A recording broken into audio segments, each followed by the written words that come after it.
So good evening, good morning or afternoon, everyone, depending on where you are and watching this from. And a warm welcome to everybody on this online event.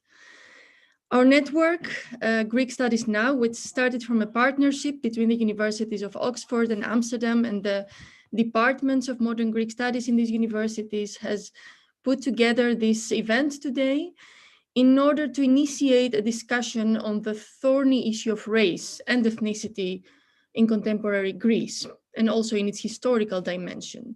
An issue that has often been avoided or swept under the carpet, or even deemed irrelevant or not that important in the Greek context, as the title or part of the title of our event, the common phrase, "We have never been racist," suggests. Now, by organizing this event, we wanted to claim the centrality of this discussion on race, racism, and ethnicity in Greek society. And we wanted to have this discussion today with the diversity of speakers and invited respondents on Zoom that will join us during the discussion, not only from the academic world, because we don't think we can have the discussion only with academics, but also journalists, people working at NGOs and other stakeholders. And we all realize that this is a difficult discussion, but also because of that, all the more necessary. And there is, for many reasons, a momentum for bringing this issue to the forefront of social debate in Greece. This is, first of all, an issue that is already at the forefront of global debates at the moment, partly owing to the Black Lives Matter movement across the globe and its reverberations in Greece. In Greece, particularly, this momentum has to do with the celebrations for the bicentenary of the Greek Revolution this year, and the discussions that these celebrations have initiated, but also with the intensification of racial tensions, racism in Greek society in the past years, especially during the economic crisis and the so-called refugee crisis. We are very much aware of the embeddedness of this debate in global debates on race at the moment. And just today, actually, the very disturbing news of the shooting of Black Lives Matter activist Sasha Johnson in the UK reached us as we were preparing for this event. And we wish to also explore these transnational, these global connections, while also, of course, unpacking the particularities of this issue of race in Greece, in the Greek case. I also want to add that this is by no means a debate that only concerns the contemporary moment. We cannot really talk about race and racism in Greece today without addressing the historical dimensions of processes of racialization and the ways that they relate to Greek history, modern Greek history, the legacy of Hellenism, and Greece's complex position in European modernity and in the global map more generally. So this all forms the nexus, the wide nexus of our discussion today. I will now give the word to my colleague Dimitris Papanikolaou, who will say just a few more things about the event before we can start with and give the word to our main speakers and our chair. Dimitri. Thank you very much. The baby that you have just heard was unborn when we started this network. She's now more than 1 year old. And I'm saying this because all of us in Greek Studies Now, we work closely. We're almost family, especially in the last year, putting these events together. For us, great questions mean that we have to start discussions. And this is what we do also today. We want to welcome you to this discussion basically with one observation, one caveat, and one promise. The observation is what Maria also said. Until quite recently, to talk about race in the context of Greek studies was considered awkward, incommensurate with what is commonly viewed as an ethnically homogeneous country that has never been a colonial power.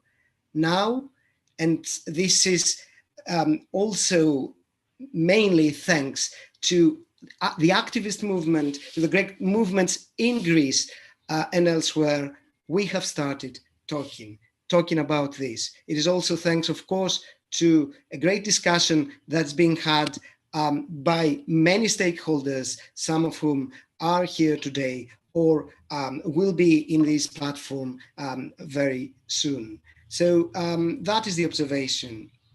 The caveat is that you can never, especially from an institutional point of view, and our own institutions, you can never have this discussion properly. You can never do it right. And we are very aware that even today, we must have made mistakes. And here comes the promise. The promise is that this is only for us, for our network, only the beginning. We do aim to dedicate more evenings like this in other and similar matters regarding race and ethnicity in Greece, and trying to put this conversation more centrally in modern Greek studies. The event today will be chaired by our colleague and member of the network, Olga Dimitriou. Olga is Associate Professor in Post-Conflict Reconstruction at Durham University, and author most recently of the amazing book Capricious Borders, sorry, that was the other one. The last one is Refugeehood and the Post-Conflict Subject, Reconsidering Minor Losses. Thank you, Olga, for accepting to chair the event. Olga will be introducing the speakers. And thank you all for being here. Thank you. Thank you, Dimitri. It is a real honor to be chairing this event. The suggestion that we have never been racist is an apt one to ask in this third meeting of the bicentenary series, prompting a reconsideration of racialized imaginings after literature, where we discussed with Stathis Vourvouris, art through the wonderful contributions of visual artists, now on the social sphere in contemporary Greece. I take the organizer's title as a nod to the Latourian suggestion, however disposed we might be towards the entirety of his theory about modernism. Here, a suggestion to rethink what we mean by racism and how we have been talking about it under other names, and to trace the connections to the ideological constructs and oppositions that defined our racialized conceptual landscapes. In short, this is an invitation to trace a genealogy of thinking about racialized understandings of Greekness from the furore over Folmeraier's thesis, revisited in the discussion with Stathis Vourvouris earlier in the series, to the reminder from refugee scholarship, Effie would aptly pointing out that Greek inclusions and exclusions of citizenship are focused on the bipolarity of homogeneous co-ethnics and allogeneous ethnic others. The first being a central concept in the first formulations of migration policy in the 1990s, the second being central to denationalizing policies that stripped minorities of their rights in the Cold War and up to the 2000s. The organizer is not, I think, to the debunking of narratives many of us have known to be blatantly false right from the inception of the Greek state. It was never ethnically homogeneous, as its consolidation happened on the back of minority populations. The flight of the Cretan Turks from the turn of the 20th century, as much as a case in point, as the opposite exception from forced exchange of Thracian Muslims who have been racialized throughout the century by carefully crafted discourses on who is Roma, who is Pomak, and who is or not allowed to be Turk. And if it was never a colonial power, it was nevertheless always involved, we know from Hertzfeld, in a colonial hide and seek, a European crypto colony, except of course for Cyprus and the cultural and ideological capital it continues to export there via common school histories, coordinated foreign policies, media conglomerates and other enterprises, military presence, and on occasion, the instigation of intervention. This blip aside, yes, it was never a colonial power. We're also invited today to connect these racializing legacies to the treatment of refugee populations today. Undoubtedly a necropolitical one, producing deaths in camps that are rarely given a name. But the treatment, we should remember, that relates directly to Greece's European hide-and-seek game. Scanning the last 20 years of European refugee protection, it is evident that the European South, which equates to the Mediterranean North, has been tasked with a vital policing role vis-a-vis Western Europe, and that the existence of this Southern bad cop was vital to the creation of a democratic Western good cop. This is now fact after von der Leyen's Shield speech. Only this weekend, The Economist explained how, quote, in the minds of European politicians, pushback rules are designed to stop refugees from being mown down by border guards, not to stop dinghies from being towed back to the Turkish coast. In the we that we revisit today, we're asked to rethink about the legacies and persistence of these connections and disconnections as they morph around bodies of otherness and reenact the violences done to them in the name of a collective. And to come back to Latour and his answer to the dichotomy set up by modernism in the form of a new constitution and a parliament of things, how about that in the differences we have been oppressed by, quoting him, instead of taking in their objectivity, their truth, their coldness, their extraterritoriality, we retain what has always been most interesting about them: their daring, their experimentation, their uncertainty, their warmth, their incongruous blend of hybrids, their crazy ability to reconstitute the social bond. We take away from them only the mystery of their birth and the danger their clandestineness pose to democracy. And to help us do that, we start with Sadia Abbas, Associate Professor in the Department of English and affiliate of the Women's Gender Studies program at Rutgers, and incoming Director of the Center for European Studies there, as well as Adjunct Professor at the Stavros Niarchos Hellenic Studies Center, Simon Fraser University. Sadia specializes in post-colonial literature and theory, the culture and politics of Islam in modernity, early modern English literature, and the history of 20th century criticism. She is the author of the book At Freedom's Limit, Islam and the Post-Colonial Predicament, and the novel Empty Room, which was published in 2018. Sadia.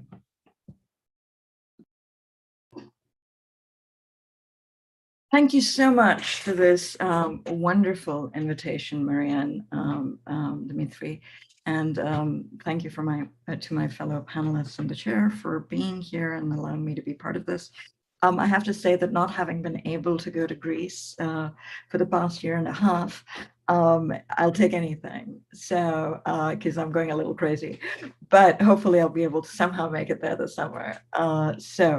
And I do consider Molivos my second home at this point, or third, I guess. Karachi is another one.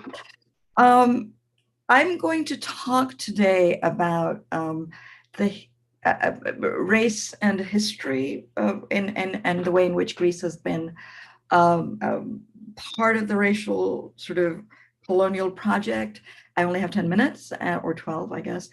So it's going to be very brief, and I'm not going to talk about Islam and the Greek-Turkish population transfer, which I am talking about at great length in my book, from which some of these remarks are taken. I will throw out a couple of examples, which then, if people want to take them up later, that'll be great.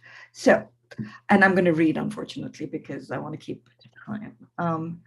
I'd like to offer a twist on today's theme by asking, have Greeks in the modern era ever not been raced or racialized?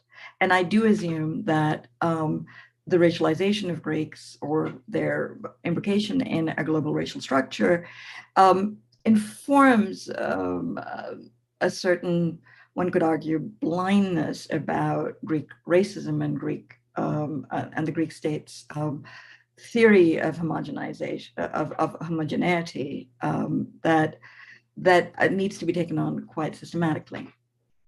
It is not news to say that Greek antiquity has been a civilizational alibi in the larger apparatus of colonialism and in the constitution of racialized capitalism and colonial modernity. And at the same time, that modern Greece has been enfolded into a racial grammar that alienates Greece from that history. In other words, Europe and some of its settler surrogates in the Americas and colonial administrations, as far as that in India, have claimed Greek antiquity for themselves while separating it from its failed inheritors, the modern Greeks. What I think needs more discussion is the way in which Greece has become a fully paradoxical and apparatic space for European racialism. I'd like to quickly walk through a couple of examples. One place to look for a thorough engagement with this problematic is Derek Walcott's treatments of ruins and monuments, and Natalie Melas and Stathis Greece have taken this on, although I have a different reading, in a series of texts. Omeros, clearly, but also across his corpus and in his very early Ruins of a Great House.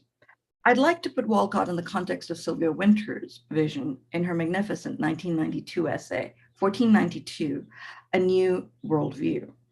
Walcott's vision of the New World is particularly attentive, in my view, to what Wynter describes as the new triadic model that 1492 set in motion, although she takes a historical detour to 1441 and the Portuguese arrival in Senegal or Senegambia, in which, quote, African descendants and Afro-mixed, along with indigenous peoples and Europeans, came to form the syncretizing cultural matrix of the now emerging world civilization of the Caribbean and the Americas, end of quote.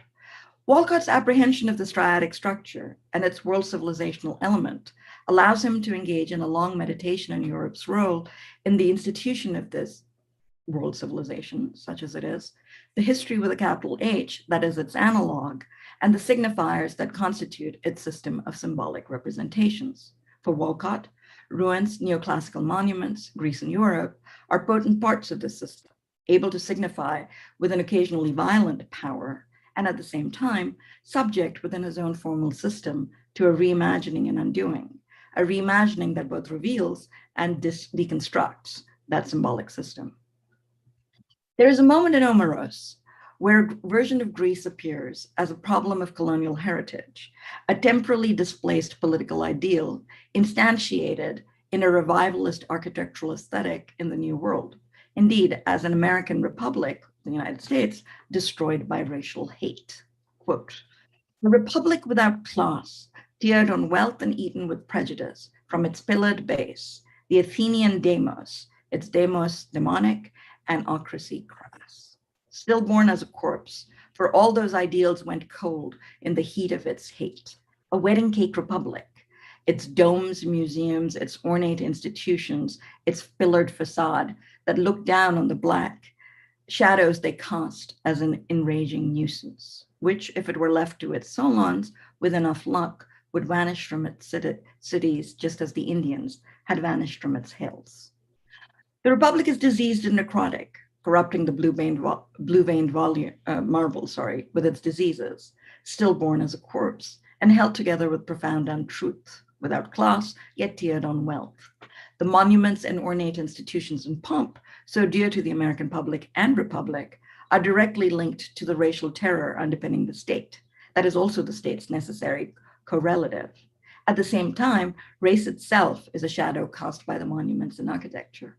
La Trobe's Washington, Jefferson's Virginia, and Monticello, the Roman domes in Greek, pillars the architecture of Charleston.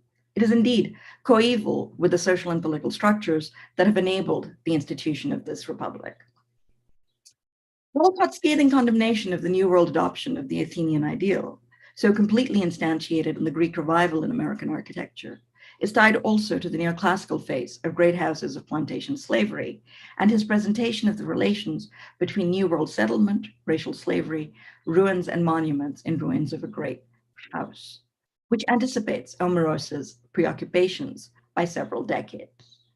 The poem invokes the colonization of the New World with references to Hawkins, Walter Raleigh, Francis Drake, who are called, quote, ancestral murderers and poets, end of quote, and connects those men and that history explicitly with racial slavery through the figure of the great house, in quotes, of the plantation in the Caribbean and the United States. The house is described with an explicit reference to William Faulkner, quote, marble is Greece like Faulkner's satin stone, end of quote, invoking the Greek revivalism associated with plantation houses while referring to the monuments that lower over the lives of people in Faulkner's novels and more broadly in the racialized and racist American Republic. But recognizing modern Greece's contradictory structure and nature or status in Europe, Walcott also sees Greece as a third world country manipulated by the great powers. And I quote, power now becomes increasingly divided and tribal when it is based on genetics. It leads to the righteous secondary wars of the third world powers, manipulated or encouraged by the first powers. Nigeria, Bangladesh, Vietnam, the Middle East, Greece, the Spains of our era, end of quote. So my next example. In another instance, Greeks are somewhat strikingly enfolded into a visual grammar of color in Patrick Fermer's Caribbean travel narrative, The Traveler's Trees.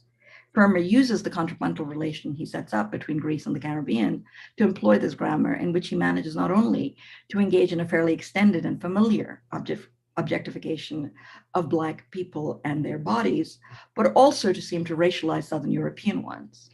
In the section on Martinique, Fermer describes a complicated dress, which he says is unfortunately no longer worn by young women in Martinique. In the Martinique, he and his companions encounter. He says they saw this kind of dress worn only once by a, quote, beautiful colored girl. This girl seemed the epitome of Antillean beauty and of all the grace, charm, and elegance for which the islands are so celebrated. Her skin was about the same color as a dark Greek's or a Southern Italian's, end of quote. Of course, this is in some contrast to Delacroix's statement about his massacres of Chios, in which he says, my picture is beginning to develop a torsion and energetic movement that I must absolutely complete. I must keep that good Black, that happy dirtiness, and those limbs which I know how to paint and few others even attempt. The mulatto will do very well, end of quote. Back to Fermer. A little later, we are told by Fermer that mulatto girls, quote, mulatto girls should affect a sort of Italo-Iberian swank, end of quote. The mixture of ethnographically presented objectification, exoticization, and infantilization are, of course, tediously familiar.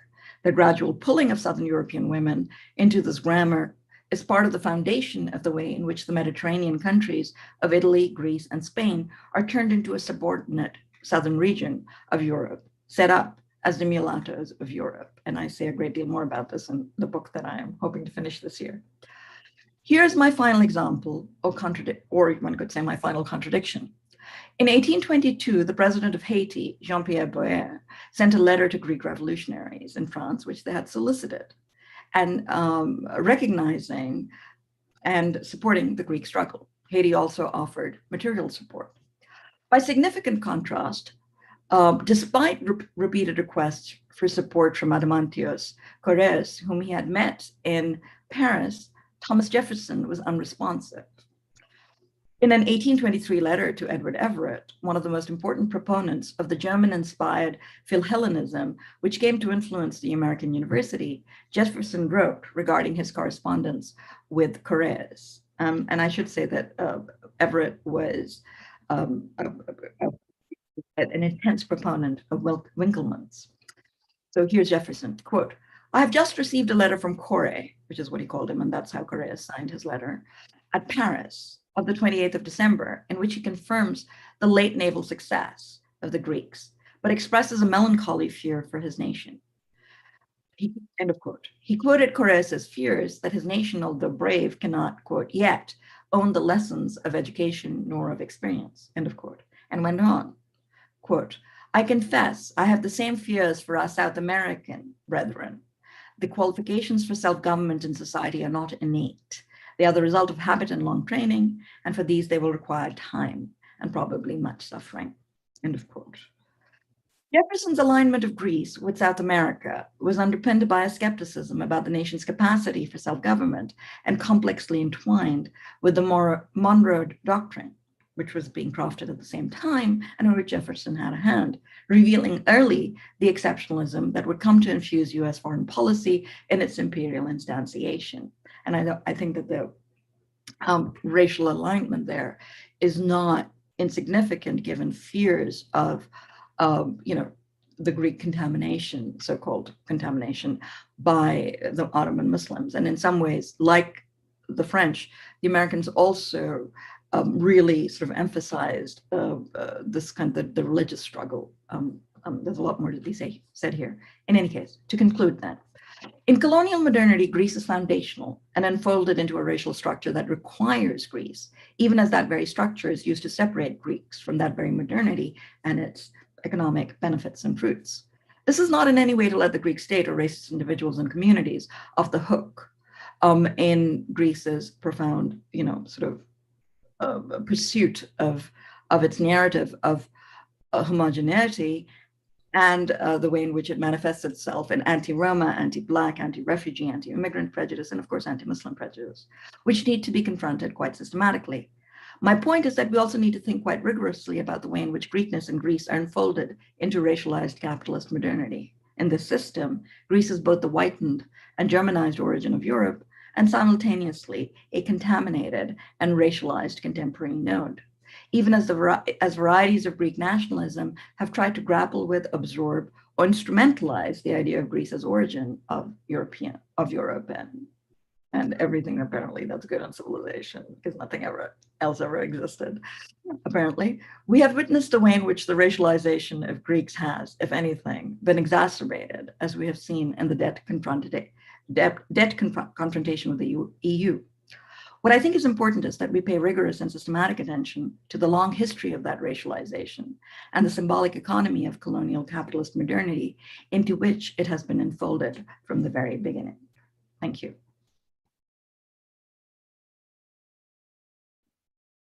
Thank you, Sandhya. And the next speaker is Johanna Henning, Associate Professor at the Department of Classics at Brown University and amazing editor of the Journal of Modern Greek Studies.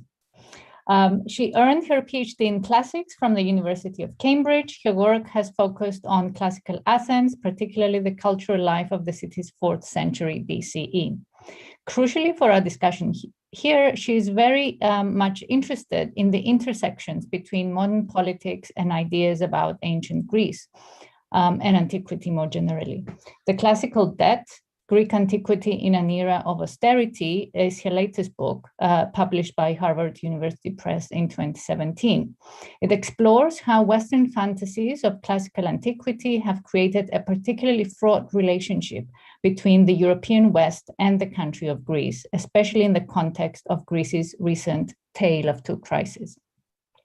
She's also author of Lycurgan Athens and the Making of Classical Tragedy by Cambridge in 2014, and co-editor with Richard Fletcher of the volume Creative Lives in Classical Antiquity, as well as author of How to Think About War, an Ancient Guide to Foreign Policy, which was published in 2019 by Princeton, and is a small volume of newly translated speeches from Thukydides with introductions and notes. Johanna.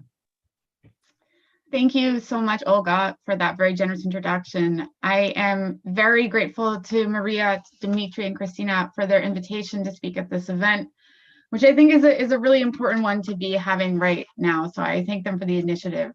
And I admit that when I first received the invitation, I was a bit hesitant to join the conversation on the panelist side of things, just because my academic work is not currently centered on questions of race and ethnicity in modern Greece.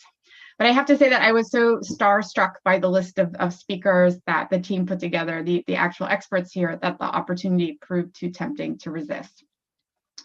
So while I don't work on race and ethnicity in modern Greece per se, it is an issue that I have observed with some intensity over the years from my somewhat unlikely position as a classicist. And particularly as a classicist with an interest in how ideas about antiquity continue to inflect modern Greek culture, but also notions of European and Western identity, those chimeras. And a large part of that story involves the historical construction of the concept of whiteness.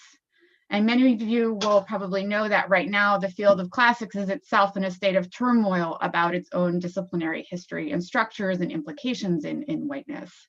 So I think that aspects of the current classics debates are also relevant for this conversation that we're having today. So in this space, I want to share two sets of thoughts.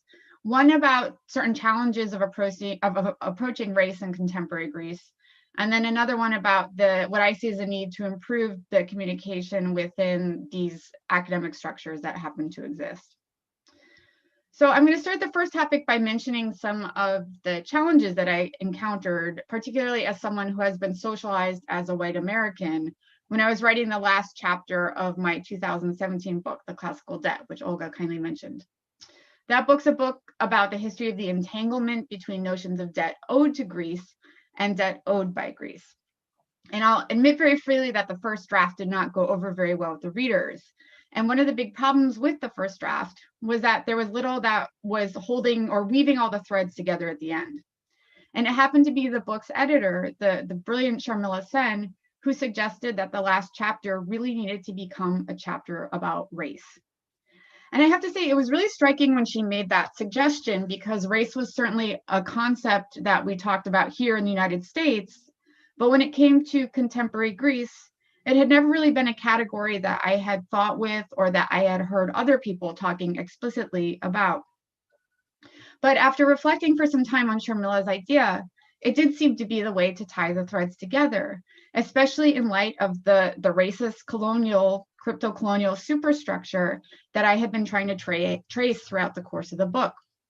From Winkelmann's aesthetic investment in the putative whiteness of ancient statues, to the French writer Charles Maurras's disappointment at the oriental appearance of the Acropolis chori that were excavated in the late 19th century, to modern cartoons in the newspapers depicting members of the Golden Dawn beating immigrants with marble columns.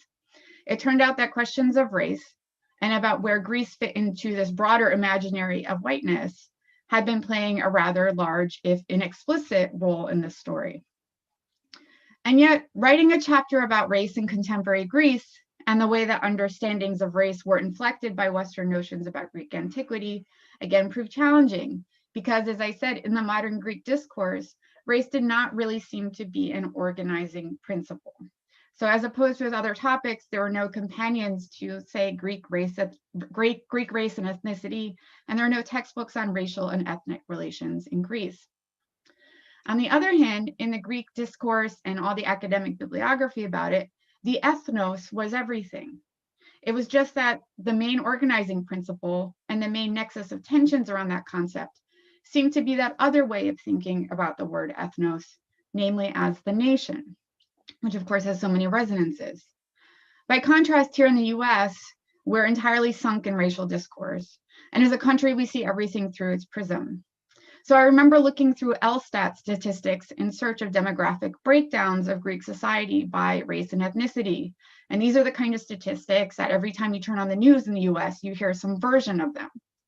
But when I told my very dear friend Kostas Ephemeros, the founder and head of the Press Project, that I needed some help from him finding the data that I was looking for, he just laughed in my face. He said, Greece doesn't keep those kinds of statistics.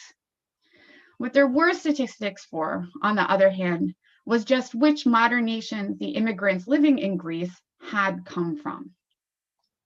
So I think that what the challenge of writing that chapter that Sharmila asked me to write about race, helped me to understand was that the boundaries and the intersections between these terms, race and nation, are incredibly tangled and tricky.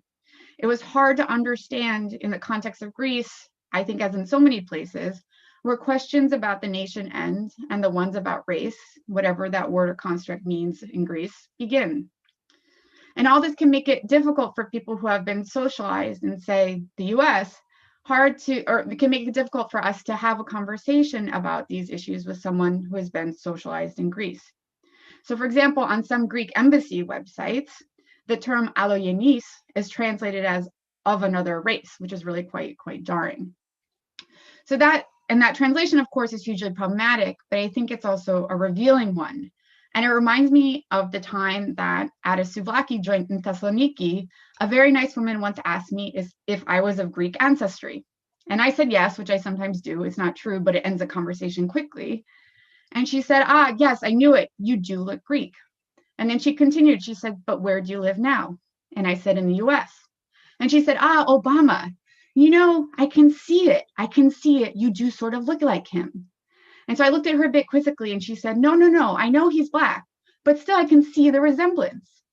So this very nice woman had two data points about me, that I was of Greek heritage, and that was a lie, and that I was American, which was the truth.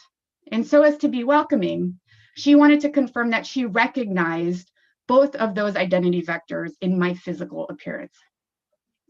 So modern Greek studies has long been a field that has asked questions about the nature of identity and belonging. It is crucial that race and issues of race in Greece become an explicit point now in the conversation, because it is a rubric that has motivated so much thinking about Greece. and yet it is still so little understood within the context of Greece. But it's also another of the reasons that the combination of just two seemingly simple questions, where are you from and who are you from, leads to some infinitely complex answers.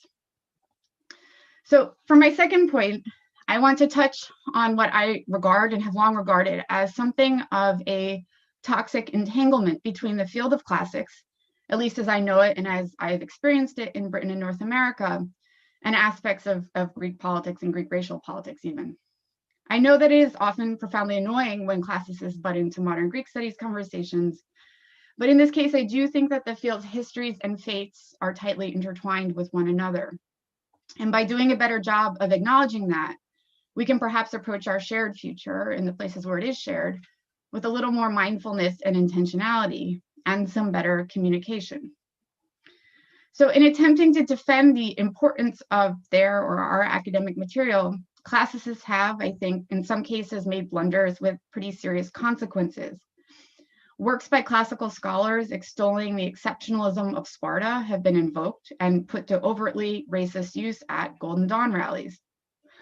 And back in 2009, some of you might remember that several scholars of classical antiquity signed a letter urging then President Obama to correct a supposed mistake made by George W. Bush in his administration's recognition of the Republic of Macedonia. So that open letter details how, among other things, Alexander the Great was incontrovertibly, essentially Greek, and it was signed by several of my most distinguished colleagues. The signatories called upon President Obama to help, quote, the government in Skopje to understand that it cannot build a national identity at the expense of historic truth. So this letter made me wonder, or makes me wonder, about the points of intersection between what we now call racecraft and nationcraft. The letter apparently became very popular in Greek nationalist, ultranationalist circles, whose members were convinced that the world's most distinguished scholars of Greek antiquity supported their broader and often racializing claims to ethno-supremacy. Earlier versions of such claims were, of course, at the root of the Philhellenic support for the Greek War of Independence, and over the next 2 centuries, they wound up bearing some terribly rotten fruit. What is more, in the United States in particular, there is also a complex relationship between the funding of classical studies, most notably of professorial chairs and endowed annual lectures, and this scholarship that those often generous donations to support the chairs and lectures are intended to support. And I think this is a topic that there needs to be more open conversation about. So for example, I once gave a lecture in a classics department at a university in California, during which I, in passing, referred to the Precipice Agreement as progress on the Macedonian issue. During the Q&A, I then refused to answer a question from the audience about whether Alexander the Great was, in fact, Greek or not. So the next day, one of the donors to the lecture series called a meeting with the dean to complain about how the funds for the lecture had been used. And meanwhile, my gracious host, who is a colleague in classics and works like me on 4th century Athens, had absolutely no idea what all of the fuss was about and if I owed the dean an apology. So here I just want to raise yet again the question of how modern Greek studies and classics can open lines of clear communication to prevent the two fields from working at cross purposes. So that is to prevent classics from purveying the narratives of exceptionalism that so many colleagues in modern Greek studies are working so hard to problematize and to deconstruct. So thank you for allowing me to share these thoughts with you. And thanks most of all to my fellow panelists from whom I have much to learn.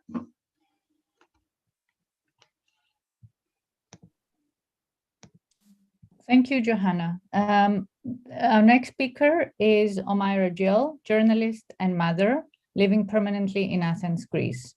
She has published stories in The Guardian, Deutsche Welle, The National, UAE, and more. Omaira has thought and written about exclusions in Greece from firsthand experience, and has also keenly felt secondhand, I think, the afterlives of exclusion in the UK, as a recent story of hers tells us. As she aptly once put it, an ethnic minority immigrant in Greece has to be exceptional on both ends of the scale to get noticed by the Greek media and society at large. Either we must be unfathomably terrible or unfathomably talented. Omaira.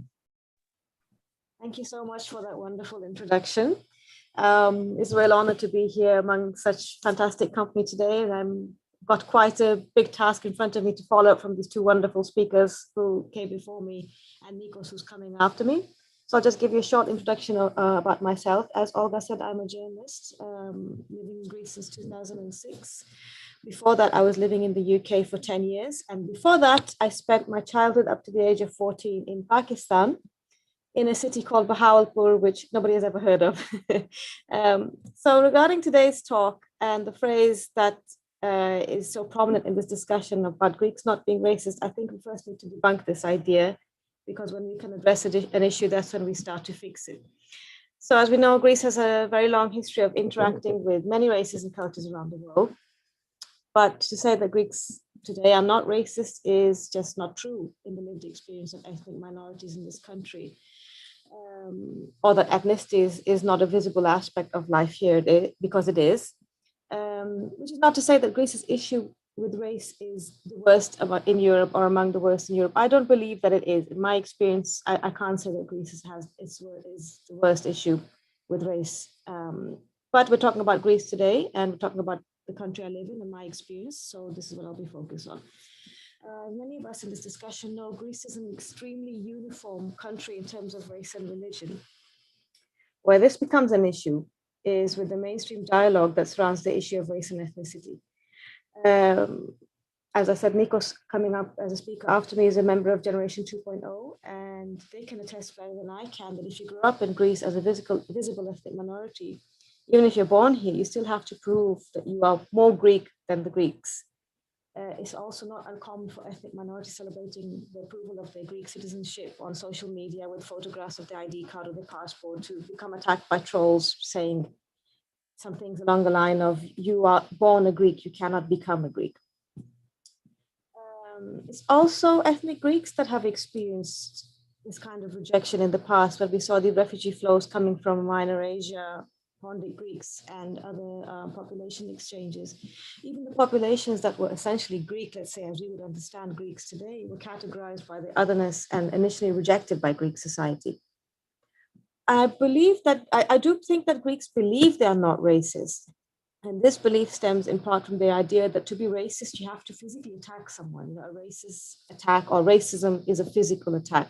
I've come across this mindset again and again, but as people who have experienced racism know, it's very often that we experience small aggressions building up over time rather than one violent episode. So let me reflect a little bit on my experience of how there was a shift in the discourse during the years that I've lived here. So as I said, I've been in Greece since 2006. When I first moved here from the UK, I don't remember feeling uncomfortable. Moira, yes? could I briefly, your micro goes on and off. So yeah, if you hold it closer, yes, to the mouth, or just yes, it might be moving around a lot, that's why. Yes. No problem. Is this better? Sorry. Yeah, that's much better. And super. Thank you. And I'm really sorry. No problem. So when I moved here in 2006, I don't remember feeling uncomfortable or unsafe. I mean, there were a few incidences when I was out and about around the city in traditional clothes or a sari or shalwar kameez because it was hot or because I was going to a formal event where I felt very intense and very intrusive stares come my way, but they didn't feel hostile. And I would compare this to being in London and seeing, for example, a lady in a kimono on the London metro, on the London tube. It's unusual, so you look. But there was a very sharp change in the atmosphere in the build-up to Golden Dawn's rise to power in 2012.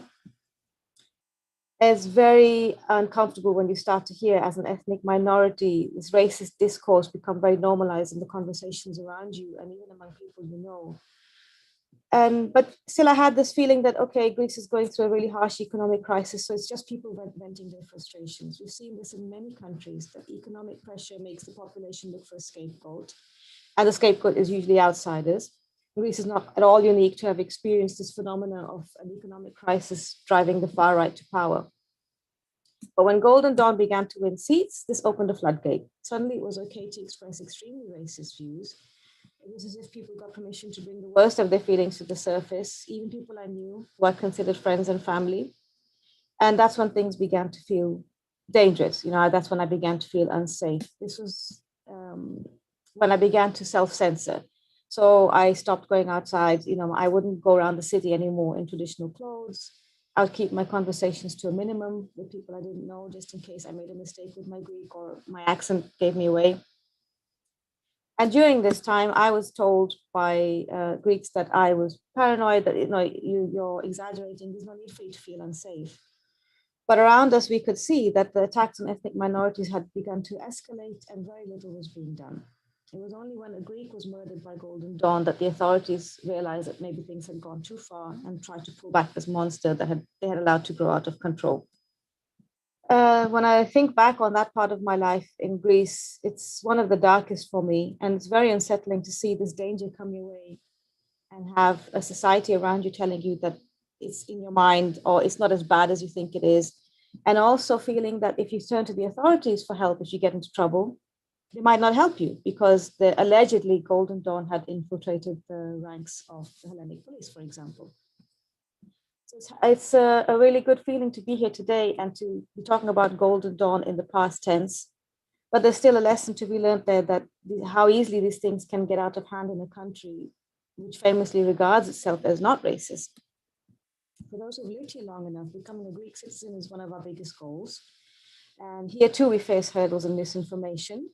I've been through the process myself. I was very recently granted my Greek citizenship. I've had it for a month, just over a month now. And I can tell you that it's a complex and it's a time-consuming process. It's very thorough. You have to have a good knowledge of the language. You have to have a good knowledge of the history, current affairs. And until recently, it was a verbal exam, which was very open to abuse, and the examiner's own biases around race and ethnicity interfering in the applicant's exam prospects. And amid this, I constantly heard that the government, whichever government, it didn't matter if it was a right-wing or left-wing government, whichever government was in power is now handing out citizenships like candy to Pakistanis, for example. Well, I'm Pakistani, and I wasn't given anything on a plate when it came to the citizenship. So how do we get here? One of the biggest problems in Greece today is who controls the narrative, and I say that as a journalist.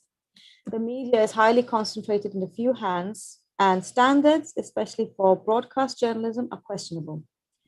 Greek news often carries segments on crimes, robberies, attacks, rare homicides, and they'll make a big effort to point out the ethnicity or the nationality of the accused. So you hear 2 Albanians broke into such and such place, or a Pakistani man did this, or a person with a foreign accent was heard or seen doing X, Y, Z. So this led to me avoiding saying where I was from.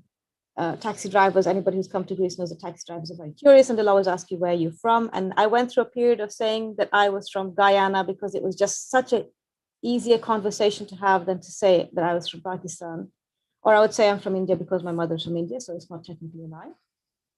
This distinction of race or duality of nationality, let's say, was never made when the perpetrator was Greek. So what does this do? Over time, this drip feeds a narrative of foreigners, especially dark-skinned foreigners, as dangerous criminals who contribute nothing to society.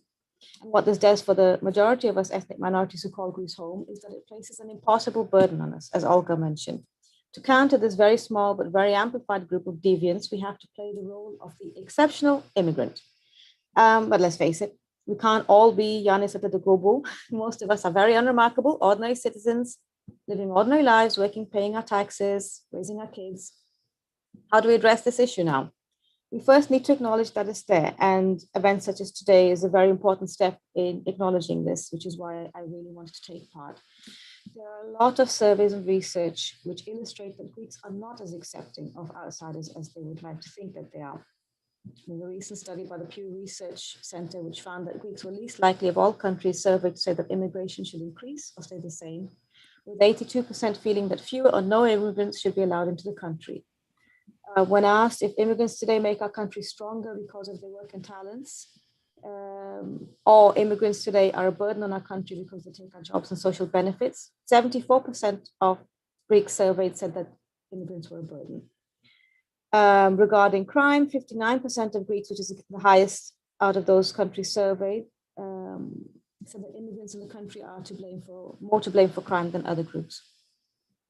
Now we come to a separate issue, which is Greece's demographic problem, and it's a very serious one. Hi, Omaira.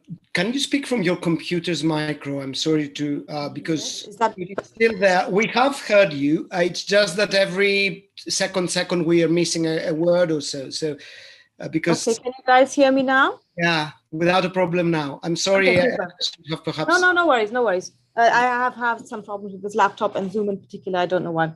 So Greece, as I was saying, is facing a very serious demographic problem. In 2019, data showed that there were 83,763 live births compared to over 124,000 deaths, which means that there were more than 41,000 deaths than births, which is the highest gap recorded so far. And if you look at these charts, they're like that. The deaths are going up and the births are going down now. Apart from boosting the birth rate of the native population, which is going to take some time, Greece needs immigrants to survive, to keep the economy running and to pay pensions for the rapidly aging population. If Greece can disengage from this rhetoric of otherness to mean non-whiteness, it would be to the benefit of society as a whole.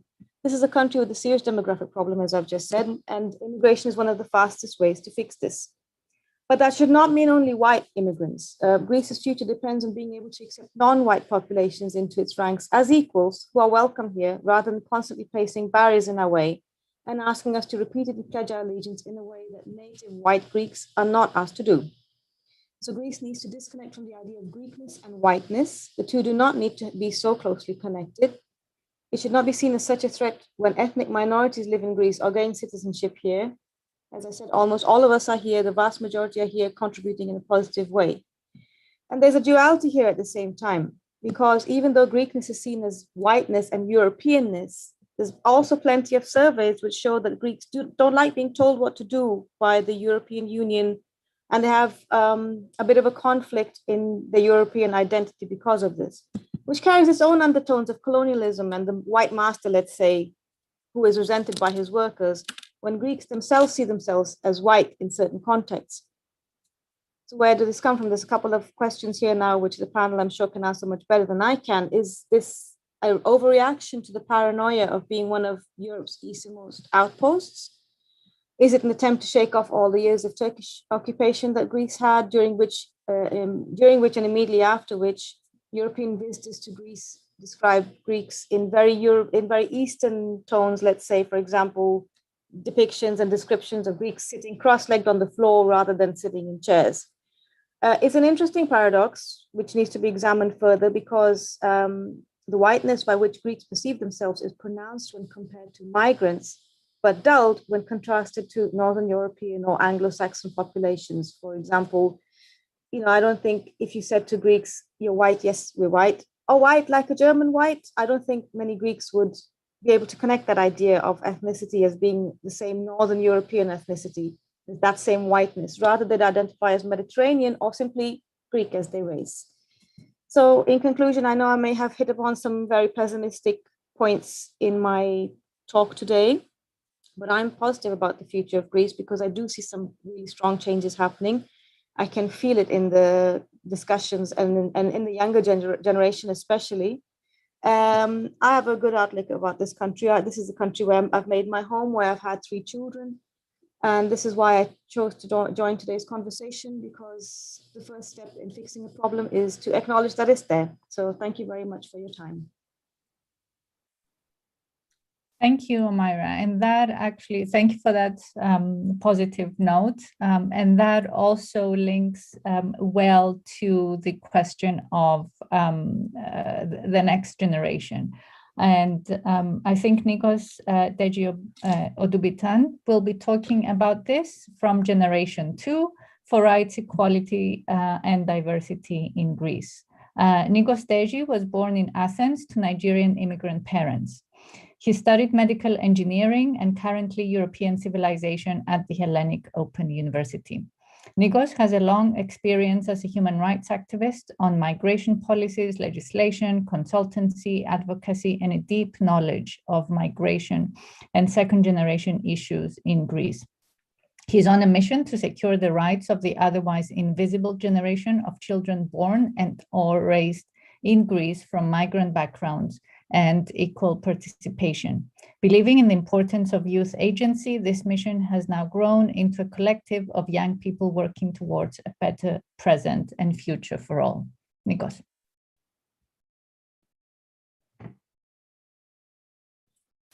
Thank you, Olga. And thank you for the invitation. Well, first of all, I wanted to congratulate Omaira on her Greek citizenship, because I mean she's been through the process. She knows, she understands, and now she knows what it takes to before you get you've been granted the Greek citizenship. So it's a great achievement among others for Myra.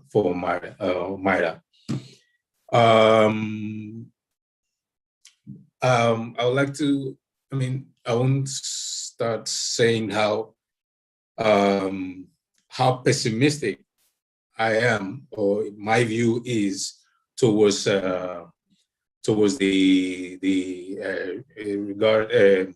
regarding blackness or whiteness, how white Greece is, or how diverse Greece can be. But I would say that Greece is improving. Greece is improving and has been improving at least for the last decade. Because I will have to go back in the days, in the years that I was born and raised, the discussion was different, of course. All I can remember that is migrants, people of migrant background in Greece had to prove how they had to prove that they're a member of this, they're a member of this society, and yeah, they're a member of the Greek society, and they are entitled to many other things and rights. But it wasn't that an easy task for anyone, for anybody. So I always remember myself as a young kid growing up in Greece, just being just like any other young kid of my age, but always has some extra task. One of those extra tasks was to prove first of all, not to the Greek society, but to the Greek state, my Greekness. Although the Greek state was not even ready to recognize me as a Greek. So I remember having a tough childhood. I was a youth, always trying to prove to the Greek authorities how much Greek I am, and why am I entitled to many things, that many other rights and privileges that white Greek are enjoying. So and then always, the question was, okay, where are you from? Obviously, you can tell that I come from a different place. My origin, my background. But it could very quickly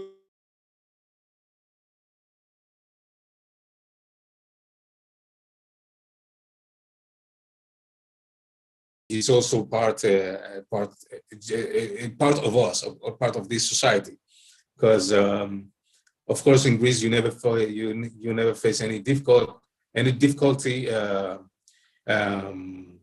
and blending to the system and navigating if you're very fluent in Greece, if you're fluent in Greek, I'm sorry.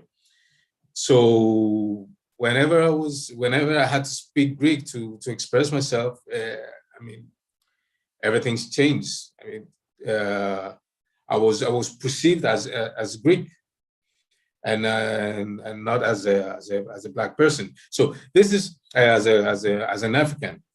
So maybe this is also an answer to the question of who can be Greek, and because these the last decades, and many of us have been in a position to prove that anybody of any kind of origin can be Greek, and we have been battling and we've been fighting for this, not just for the last the 2 or 3 decades, but way more than that. I was born and raised in Greece, and believe me, my parents have been here way before I was born. So Greece has a history of migration more than 60 or 70 years. Personally, I know people who came to Greece in the late 60s. They came in the early 70s. My parents came in the mid and late 70s as well. So it's really funny, because after so many decades, still we need to prove. Some people need to prove their Greekness, and not so much to the Greek, to the rest of the Greek society, but to the Greek state. And of course, yeah. And why is this happening? Yeah, because maybe because we're not that so open, and we're not that so sincere with the discussion. Anyway, because I really find I can hardly find opportunities of discussion and open discussion, even on in the Greek media and the Greek television, or to discuss about our Greekness, and if the Greekness, if Greece is still that white as we have it in our mind, deep in our mindset. So yeah, we're not having this serious discussion of who else can also be Greek, and we always keep to our past. We always keep to our history. And neglecting the fact that a part of our history, that migrants are also part of our history.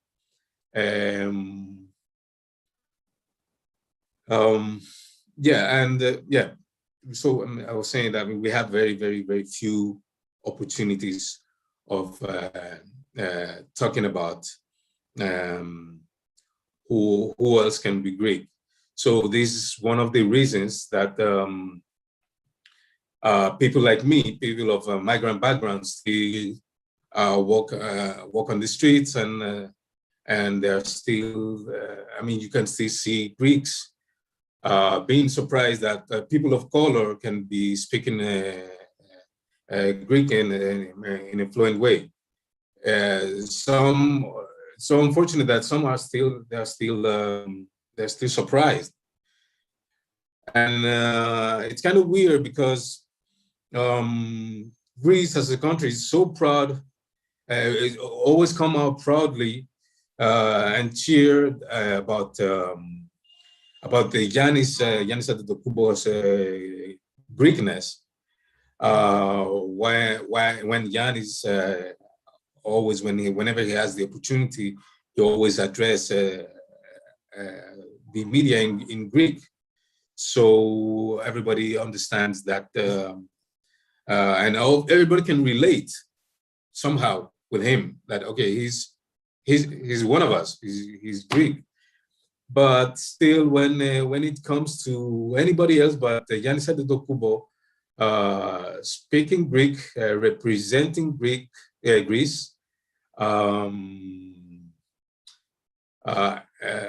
it's always like, oh, do we have more of them? Are there many of them? I mean, Giannis Antetokounmpo is just like 27, 28 years old now. And like I said, we are having migrants for at least 4 or 5 decades coming to Greece, residing and establishing their lives and their families here in Greece. And again, still, we find it difficult to kind of accept or to kind of think of anybody else can be Greek if he's not playing basketball. But yes, all our lives as people of color, we have spent it on how to prove ourselves to the Greek society. I cannot be that harsh, because I know the kind of improvement of Greek society, what the Greek society improvement are. Greeks have been putting a great effort to that. Greece is different from what it was 20 years ago. Even 30 years ago was again, different.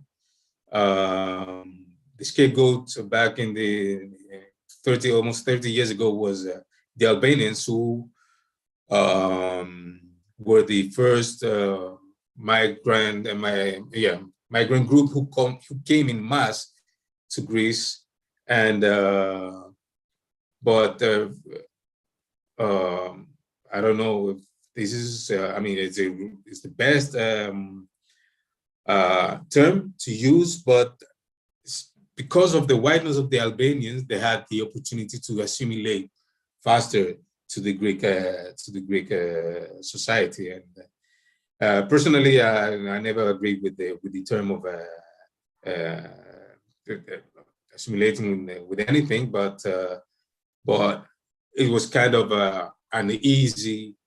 It was kind of easier for them to blend to the rest of the society. I remember those days vividly. That actually I was still in school back then, and I remember my first classmate who came as he was very newly arrived in Greece, and he came to our class. Immediately, he just when he came to the class, it just felt like, okay, I kind of relate somehow with this guy. So immediately he chose, and I also chose him to be one of my closest friends, and he came and sat right next to me. And I'm just saying, I'm using this example and this story because every single person always needs to. All human beings need to relate somehow, to feel comfortable and to feel welcome, to a new environment.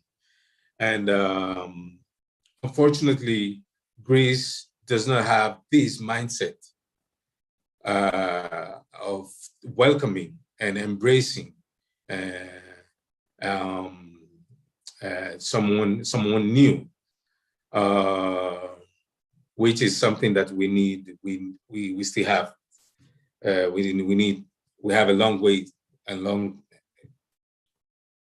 to go, and try and embrace the newcomers. Omaria talk about if we have enough Greeks, and of course we don't have enough Greeks. Everybody knows that there are not enough Greeks in Greece. So why can't, I mean, all these countries like, I'd rather say here, I mean, the US, France, and I mean, all these multicultural countries that you can see that the diverse, I mean, you can notice diversity. You can see the, I mean, the rate of the growth of these countries. I mean, all they have to do is to accept the fact that maybe Greekness cannot be that white anymore as they think or as they wish, because I mean, you cannot do anything about it. You cannot just keep the Greekness just white. And then maybe if Greece follow these examples of these other countries, and yes, definitely, we are going to have a very different country in the next few years, in the next decade. All we need to understand is that we need to start talking, to be more open, talking about diversity, to be more open about any other, I mean, Greeks in color. And then, yes, definitely things will gradually be improved. And like I started saying that we're not in a bad shape. We're not in a bad shape. We had our last decade, we had the Golden Dawn, we had everything. I think we are getting over it as a nation, and we are improving. So all we have to do is to give more space for more improvement and more discussion regarding openness and diversity. Thank you.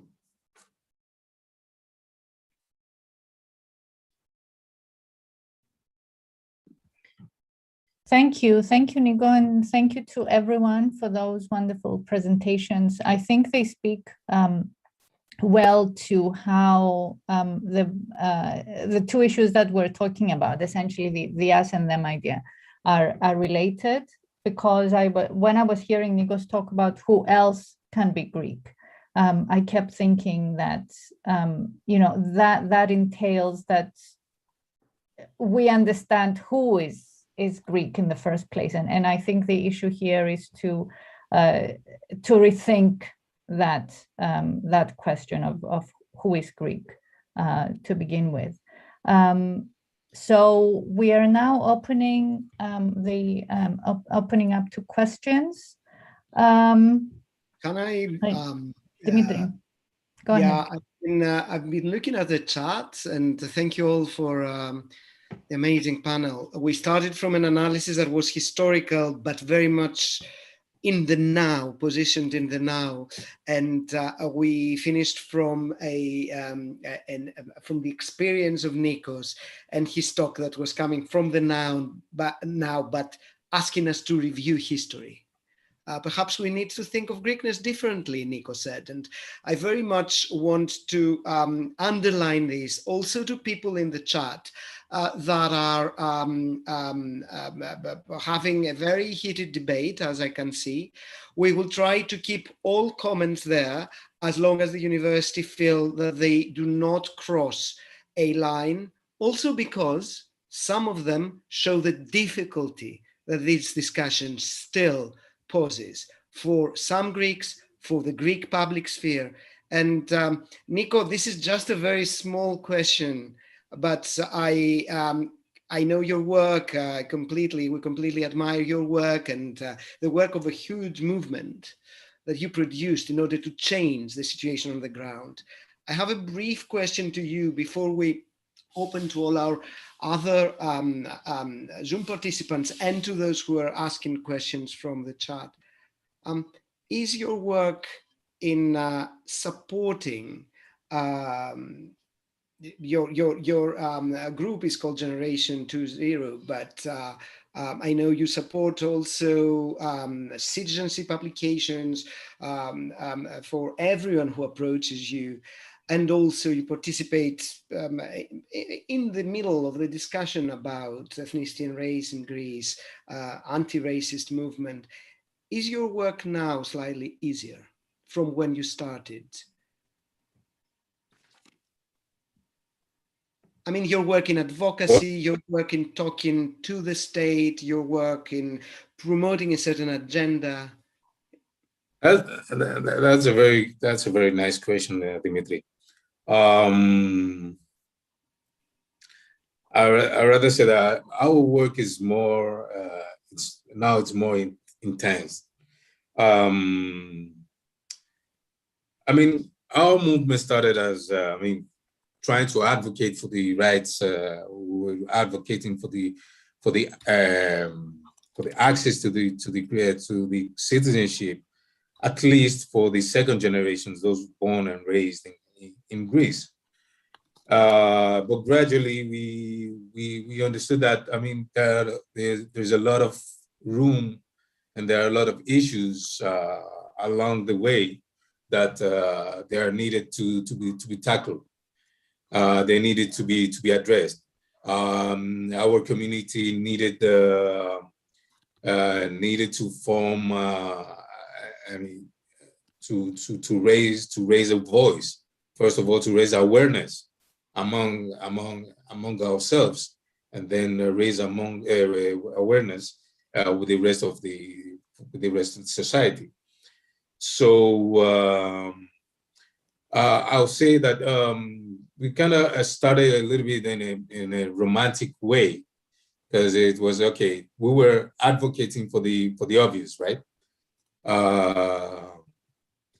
But then, as for now, I would say, okay, advocacy job is always getting more interesting, but and very complicated at the same time, because as we are fighting and talking about, I mean, that we want a more open a society and a diverse society, and a society that everybody can participate equally. We see sometimes that that is not so an easy task, because maybe some have this mindset of maybe we are giving too much to these people. So maybe what we are giving out to these people is like we are taking it back from others. I mean, which is it's very, very wrong.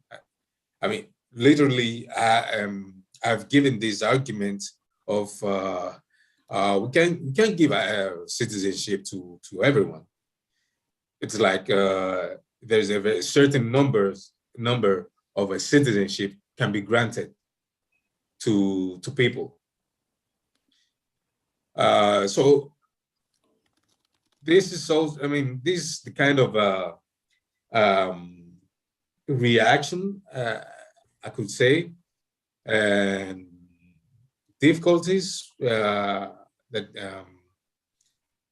we always we see our advocacy job, because some people are feeling that they're giving out too much, which is so wrong. So yeah, this is what makes it interesting, because it's getting more interesting to us, because the more difficult our job, they're making our job, is the more knowledge we gain, the more arguments we create.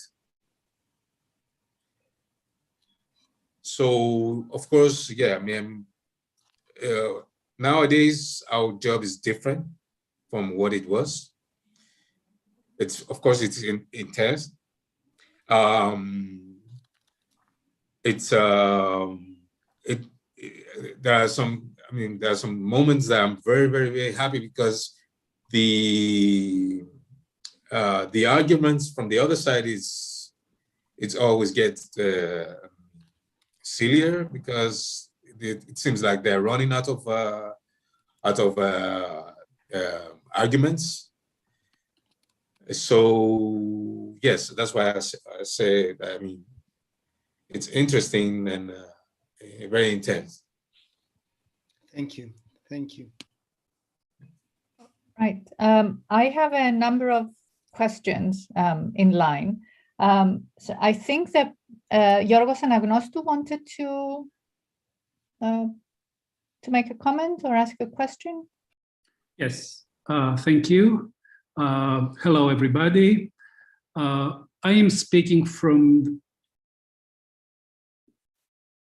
Okay, hello, everybody. I'm speaking from a position of a person who has been writing about whiteness in the American context and in connection to Southeastern European immigrants.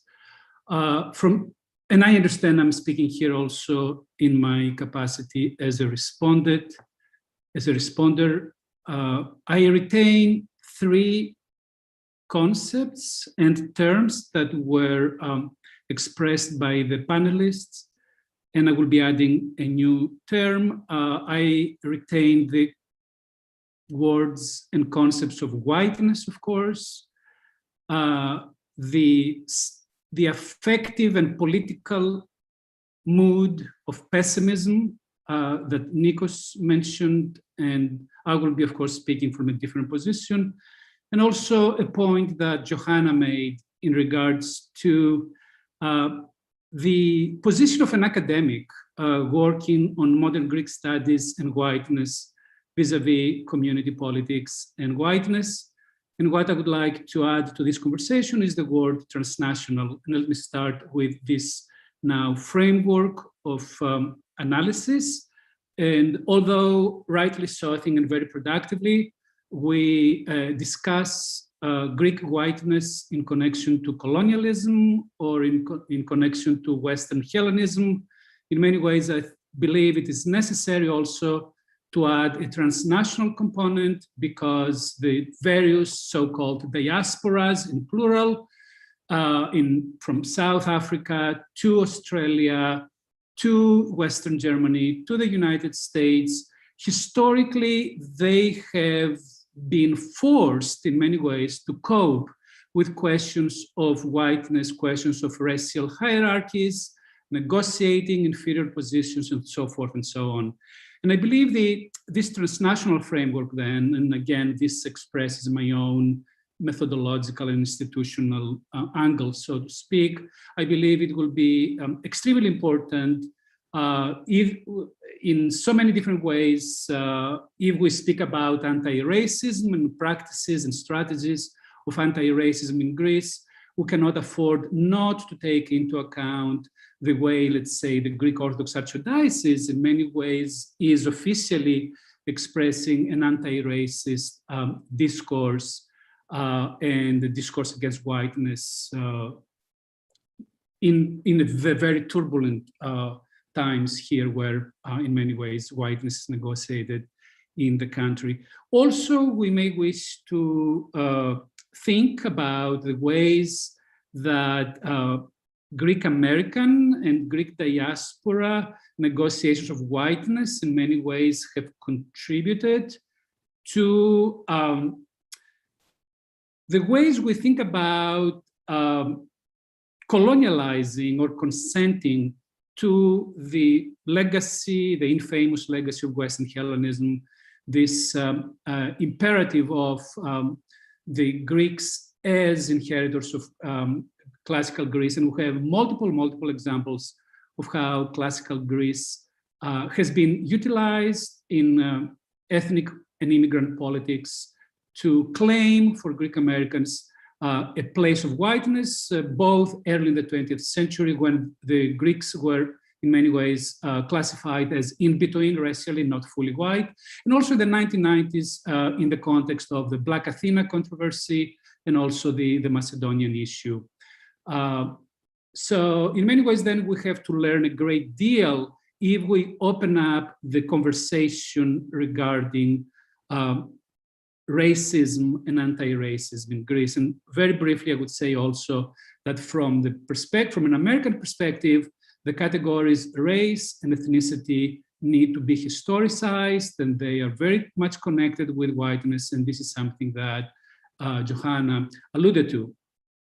In terms of the pessimism, and I will try to be brief, in terms of my pessimism as a person who writes about whiteness and a person who also works from a modern Greek studies program and speaks in many ways with or to the Greek American community, I have to say that it is extremely challenging, it is extremely difficult to criticize whiteness in connection to Greek America when the whiteness with a detour of the classical Greece is such a core identity for Greek Americans.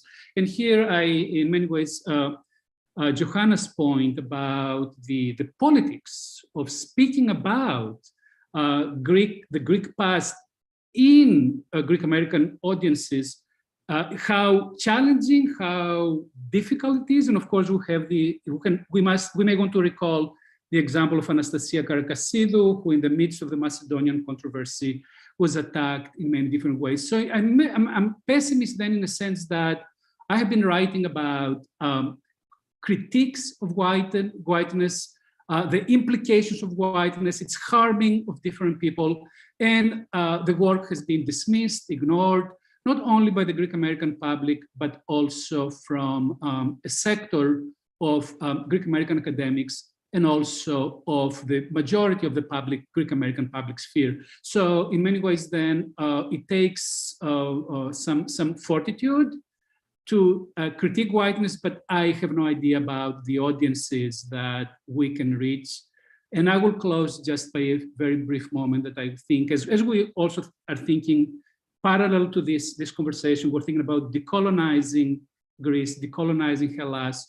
Also, I believe we must reflect about decolonizing ourselves from the academic language, but in many ways, I believe we must try to come up with a language that is accessible to non-academics if we wish to circulate our ideas widely. Thank you for the time and the space. Thank you, Yorgo.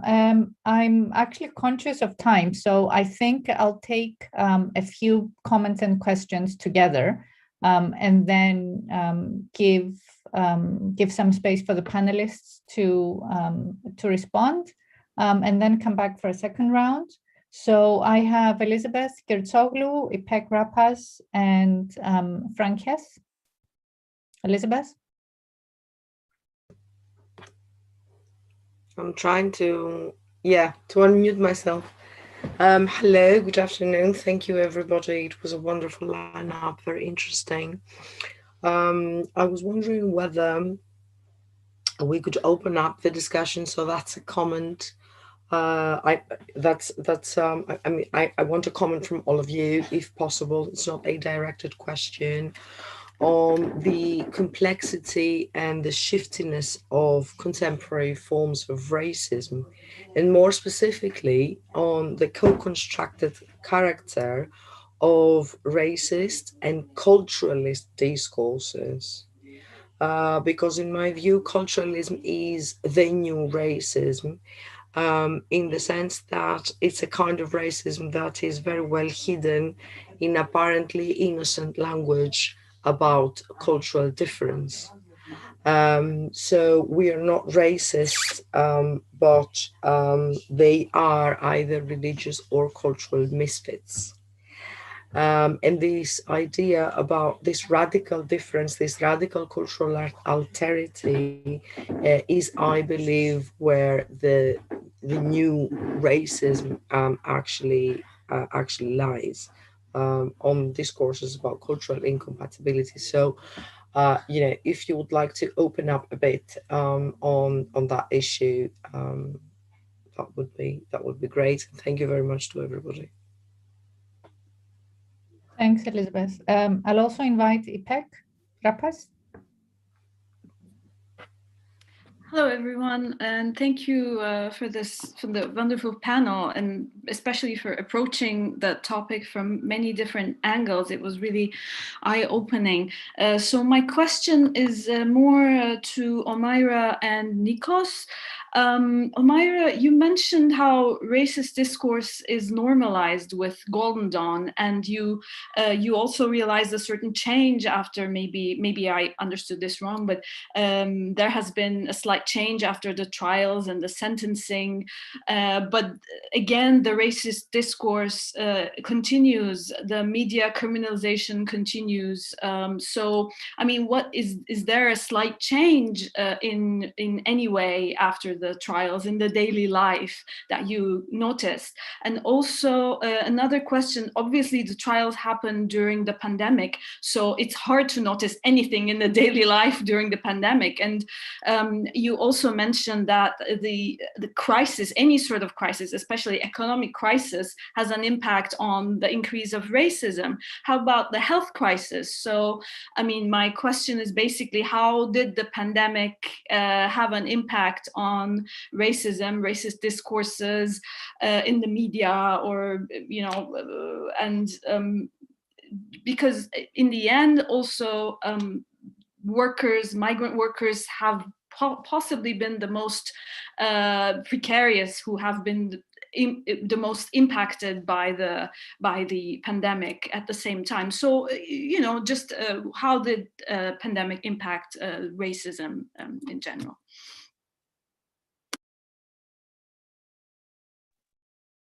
Okay, and I also had Frank Hess waiting.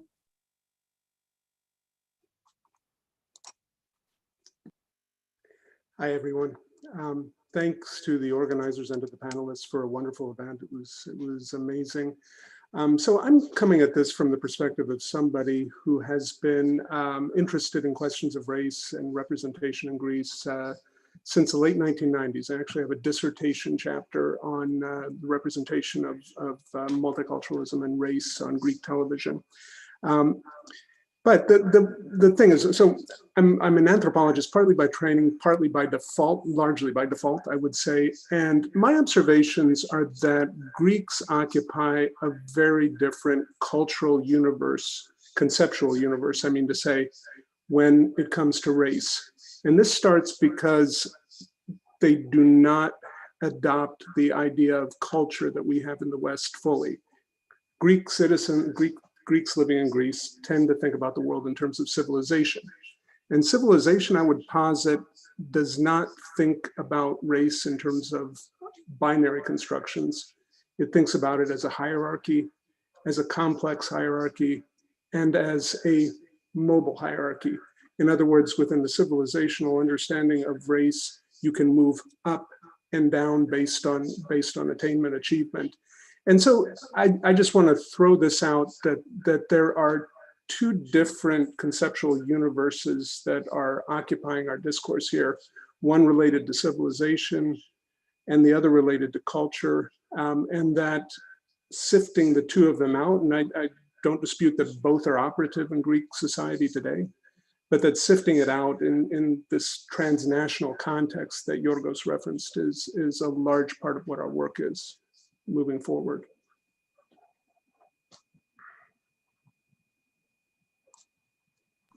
Yeah, thanks. So I will give the floor to the panelists to have a first response, and then we go back to the questions which I see are lining up. So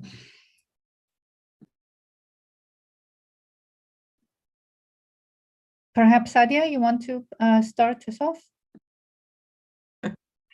I have a couple of thoughts, and I'll try to be organized about them. First of all, I think that part of what I was getting at also in the way that I framed the issue, and I think that has found its resonances in all three of the panels that followed, is the question of Greek whiteness, right? And of Greek Westernness, which I find kind of incredibly vexed in some ways, right? Because repeatedly I've been on panels with my Greek scholarly friends as well. And every now and then I'll just turn around and say, but you're not white, right? Because if white is a racial and social construct that comes out of very particular history, then, you know, there are ways in which, as a post-colonialist, Greeks simply do not register as white with me, right? And I'm not talking about Greekness as a whiteness as a construction, right? As a kind of historical construct. What I find really interesting, and that now I will speak experientially a bit, and I totally relate to Amira's point about being able to wear Pakistani clothing in Greece and how that has changed over time, right? I started coming in 2007, and it's been complicated. It's also the way in which, at a certain moment in Lesbos, which is my home in some sense when I am in Greece, I went from being the Pakistani professor from New York to the Muslim during the post-refugee crisis, right? And it was and this was from the well-intentioned liberal friends that I had, right? That I was suddenly this kind of native informant in a different way. And I had to keep saying, you've got to stop doing this, right? That this notion of cultural difference that you're positing around the Muslims doesn't actually work. And also you're in Lesbos, for God's sake. There are 18 Ottoman fountains here. There's Arabic all over the place. And some of the older generation is still saying salam, and you're eating the same semolina pudding my grandmother makes. So what are we talking in Karachi, right? So it was just this kind of really bizarre sort of, and I think Amira put it rightly, a kind of aspirational whiteness and Westernness, right? That it is always aspirational, and that its vexedness comes precisely from its aspirational structure. On the one hand, on the other hand, I also want to say that liberals, liberal Greeks, are also I've had really kind of interesting encounters with, including scholars, who suddenly slipped into this language of, but we're Western, right? And so they'll go from a certain kind of identification with you, right? With me in this case. I mean, I've lived in America for 30 years. I mean, I grew up in Singapore and Pakistan, but I've lived here for 30 years. So on the one hand, there's this exotic New York Manhattanite sort of air to me that the taxi drivers, since we brought them up, love to talk about. On the other hand, I mean, I'm still Pakistani, right? And but I've had radical so-called Greek scholars tell me that I shouldn't be working on modern Greece because I should stick to what I know, which is Islam. Apparently, I'm a trained early modernist, by the way, and started out became a post-colonialist because of Caribbean literature, C.L.R. James and Walcott. But I've been told this in writing. You should stick to this, and and on the other hand, I'll have these conversations where people just say that they're Western, and I'm like, what do you mean? I mean, have you been to Lebanon, right? For instance, do you see your affinities with Beirut? What do you do with this whole project, right? And that's the moment at which, a kind of virtuous liberalism about race, right? Of course, we're anti-racist. Of course, we're open to the East. Transmogrifies into, but wait a minute, we're Western, right? And that brings me back to what Franklin Hess was saying. I think it was Franklin Hess, right? Was saying about civilization. I actually don't agree with this notion of civilizational differences being graduated. I mean, I think, and in fact, we're doing a project right now. I'm doing one with Dimitri Plantsos and Dimitri Kralis, and hopefully Johanna will be speaking at one of our events on what we call archaeopolitics, or what rather Dimitri Plantsos calls archaeopolitics. But I think that the civilizational project has always been a binary one, especially when it comes to colonialism and racial difference. That there's something called Western civilization, which I don't think exists, but is certainly there in discourse. And classicists have been very much part of it, but so have been basically romantics and Enlightenment, romanticists and romantics and 18th century scholars.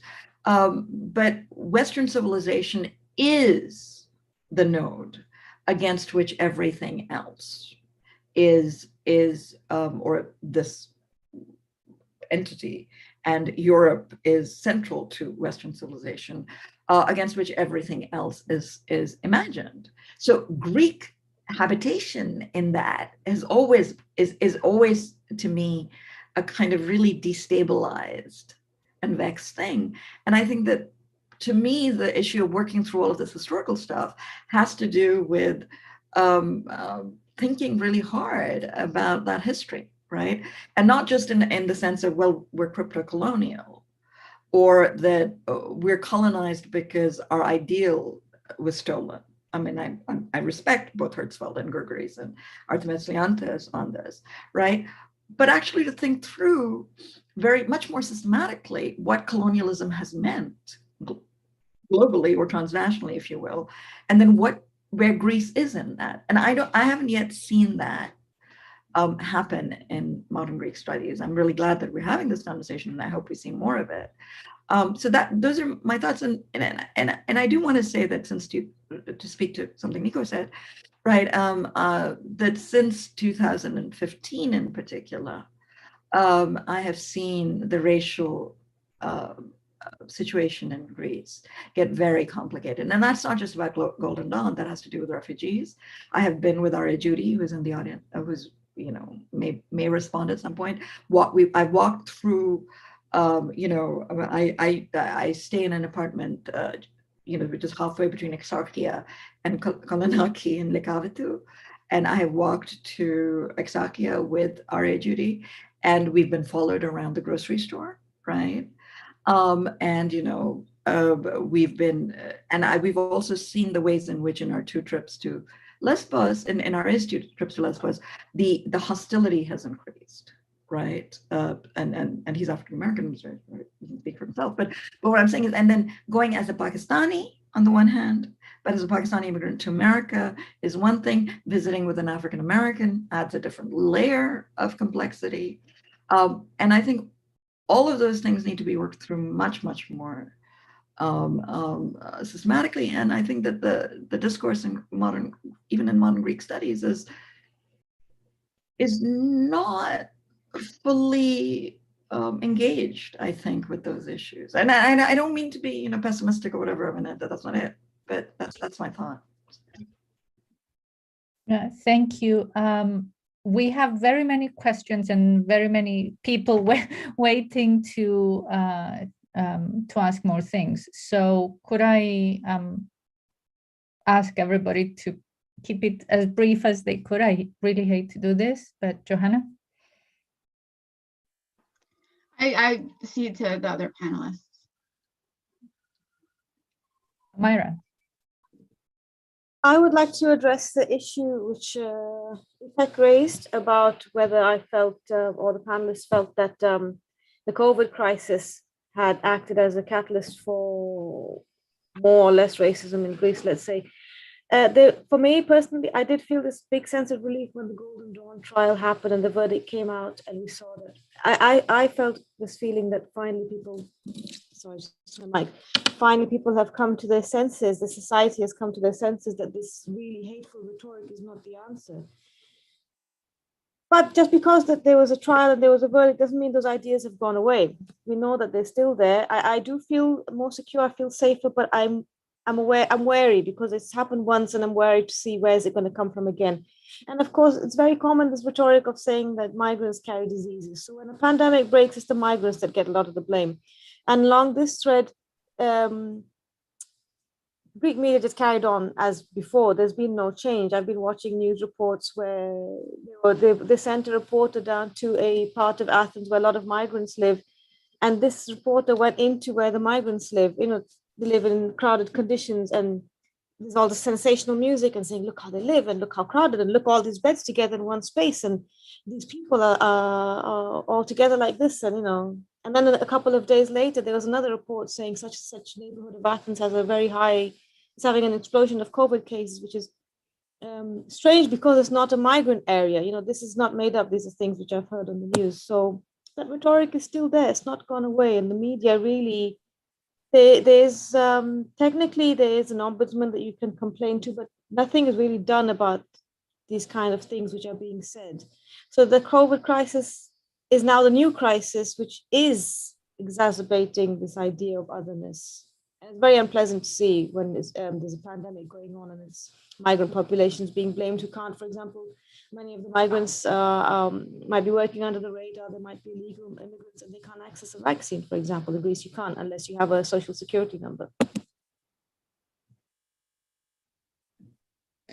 Yeah, and I think one of the worrying things that I heard in your presentation, Amira, was actually how the Golden Dawn experience made things acceptable. And I wondered how this will sort of go back in the bottle if it can. Nikos. Yeah. Yeah, I wanted to address also the same question about what was the impact of the, the pandemic.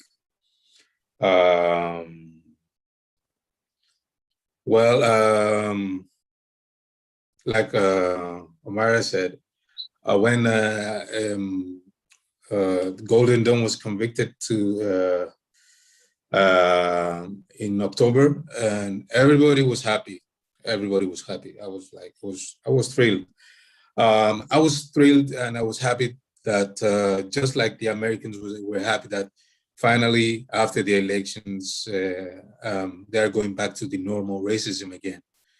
So this is exactly how I felt, that finally we go back to the normal issues that we've been facing for years and in Greece. As for the pandemic, I mean, I'd rather say that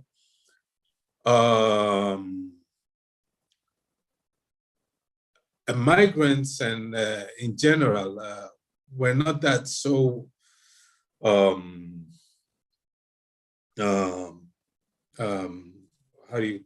can I put it? They were not so projected as victims or the pandemic or the scapegoats so much, and surprisingly for me, I rather say that in this case, migrants were really, they were neglected. We were too busy trying to deal with the vulnerable Greeks, how vulnerable they are. And we were so busy with that. I mean, it was a journalist who was counting casualties of COVID-19, and he was excluding numbers of Roma from the casualties and the victims. So that gives that shows the kind of approach the media had towards migrants during the pandemic. I was born in the area of and raised in Kypseli and Patricia, and I had the opportunity to just walk around in my old neighborhood just to see how our people are coping with these restriction measures and everything.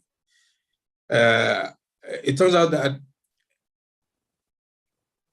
what I saw, what I witnessed, it was like a completely different area. I mean, that COVID is not affecting these people. You will never see like police, I mean, the kind of police control you will see in the city center, which is like more 2 kilometers, 3 kilometers from this area that I'm talking about. And everybody was like, of course, not everyone was wearing their face mask. I mean, okay, the curfew, nothing was existing. And I approached a few of our people, and they're like, well, first of all, when they're addressing people regarding COVID, they're not talking about, okay, have you seen anybody around? I mean, have you seen police controlling? asking for people to wear their face mask and everything? No. Nobody cares. Nobody cared if they were wearing their masks or they're inside their houses, trying to not get infected by by COVID. So I think the actual impact of to migrants, COVID impact is more practical. I mean, who's talking about? I mean, have you ever heard about people who are stranded, migrants residing legally in Greece, who are still stranded in their home countries, that they cannot come back to Greece, to the place that they are having their homes, their jobs, and everything, their families? They are still stranded outside. Because of the pandemic? Because of the pandemic, or because of the pandemic? Yes, because yes, it's also part of the impact the pandemic is having regarding their legal status in the country. I mean, all the immigration centers are closed. No residence permits are allowed to be renewed. They've been given a sort of a silly extension upon extension, which all these extensions are not being recognized by the foreign authorities in other foreign countries. And so who cares about these people and the impact the COVID is having in their lives? Nobody's talking about all these kind of, the kind of impacts to citizens' life. Who cares about them? Nobody cares about them. No, my belief is migrants are, they're not even part of the discussion when we're talking about the impact COVID is having to people.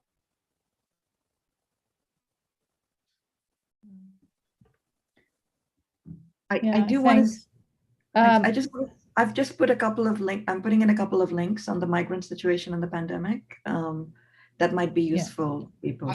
I'll deal with the internet because we have so many questions. I know if you allow me, Olga, I would like to share only some of the many questions we're getting from the YouTube live chat. I know this is a fascinating discussion, and I would like all of you, if you could, to spare 5 more minutes to stay a little bit more than the time. So I will share before Professor Judy, I know has raised the hand to ask a question or make a comment. I want to share a couple of other questions that are coming on the internet. The first comes from Emilia Salvanu, who wants the panel to consider the issue of racist attitudes of Greece and whether they are affected by the social and economic status of people of non-Greek origin, and if so, how? Emilia also, I assume with this question, raises an issue that we haven't raised, albeit perhaps in the very last points, the issue of class, and how race and class intersect in Greece in ways that, because we don't talk race, we also do not raise immediately, always. Another question, and I'm trying to find him here, comes from Roger Field, and he asks, a question of belonging. Could the panelists comment on Greek minorities in settler colonial states, such as Australia and South Africa? I know he says it's a broad question, but it is also a question that under this umbrella, we have never been racist. We never, or rather we seldom, if ever, pose. And then another question.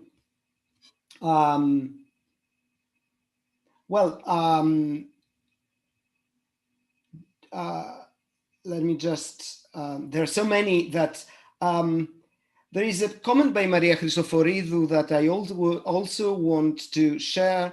She says, the whiteness of Greece has been actively manufactured and promoted for at least 200 years through many institutions. She then has said in other comments, and other people have said, this is the moment to start addressing that manufacturing. So how the whiteness of Greece, that is also related to the question we are having, is also related to every debate and every idea that we have been sharing today. I know that Professor Judy has a comment. In the meantime, I will pick up some more questions to share with the panel. Professor Judy, Ray? Yeah.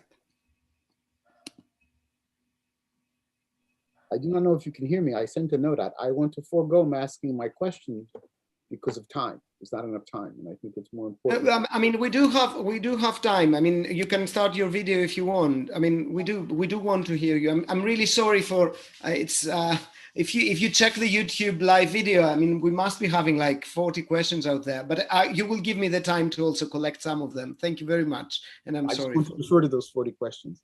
You know, this has been a very interesting panel discussion, and I think rightly I should probably begin by apologizing. Zito, signomi, aleden, nilo elenika. Something I learned to say in my trips, and it's very important because of the way in which the question of language has been pivotal here. Jackie and Nikos's movement with Generation 2.0, which resulted in the 2015 law that, what is it? What is the law number again? 2344, I don't remember, that enabled second generation to acquire citizenship, still pivots on this question, as many of them point out. And I'm also struck at the ways in which basketball players, whether they're male or female, become a kind of example of acceptable new Greekness. But the ways in which the question of language and language fluency still don't resolve the issue of inclusion. And in relation to George's remark about internationalism, I think that really is on point, because it seems to me that the problem that is manifested in Greece is a general problem of the question of inclusion and belonging. And one of the things that's always struck me in the case of modern Greece is in Lesbos, what I encountered in my second trip was very much related to the presence of refugees, which we've not discussed here. And most of the violence I encountered was, whether it was looks or following, was from the police force. That was very much informed by Golden Dawn. But in that dynamic, what was also very clear was nobody knew what Greek was. I mean, none of the Greeks knew what Greek was, right? And my interest as an Arabist, and we called you all, Rome and Roma. So I was very interested to learn at the Brunaki the ways in which, counter the Ottoman Empire, there was this discourse of manufactured Greekness as a continuation of Rome and a self-identification. And so the current issue of population transference that's been occurring as a result of neoliberalism has exacerbated this question of what is Greekness. And in a way, as this conversation has made clear to me, that the Enlightenment discourse of race, right, Kant's conceptualization of race, is inadequate for addressing that problematic of inclusion, right? And rightly, I agree with the earlier remark. The category of culture doesn't address that category of inclusion either, right? So, I'm really intrigued at the ways in which all of you in your presentations point to that problem, but we don't find the language. Right? We don't find the language. And so much so that I really question the framing of the panel, forgive me. I'm not so sure this is so much an issue of racism. And indeed, when I look at the activism of people like Nikos on the ground for the past 20 years or more, it's been about inclusion. It's been about, we've been here long enough. We have the same mores and practices. What's the logic of inclusion? And that goes to the crisis of the nation state globally. What's the conceptualization of belonging?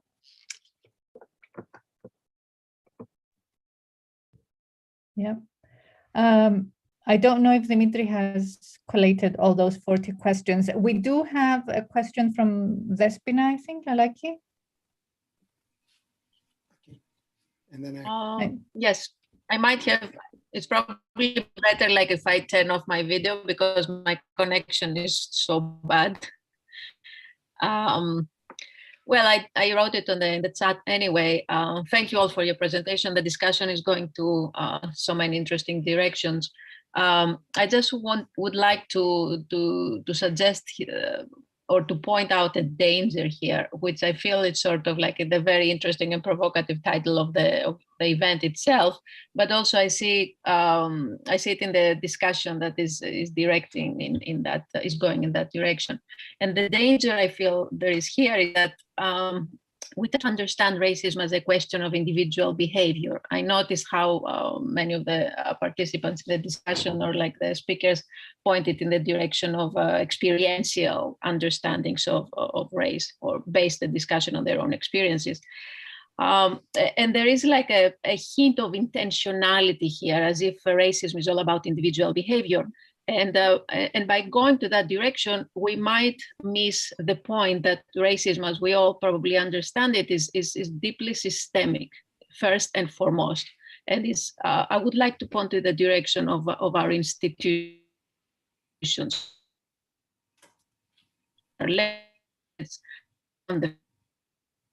And so on.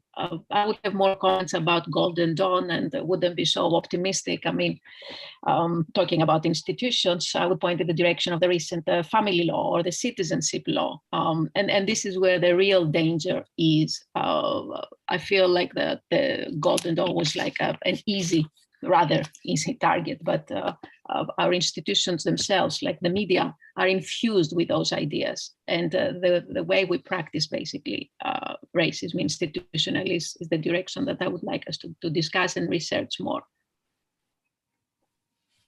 Dimitri, I don't know how we're doing with time, but do you want to? We can take, thanks to Torch, we can take 5-10 more minutes. This is a fascinating discussion. I just wanted to share that other people on the chat speak about institutions and institutional racism.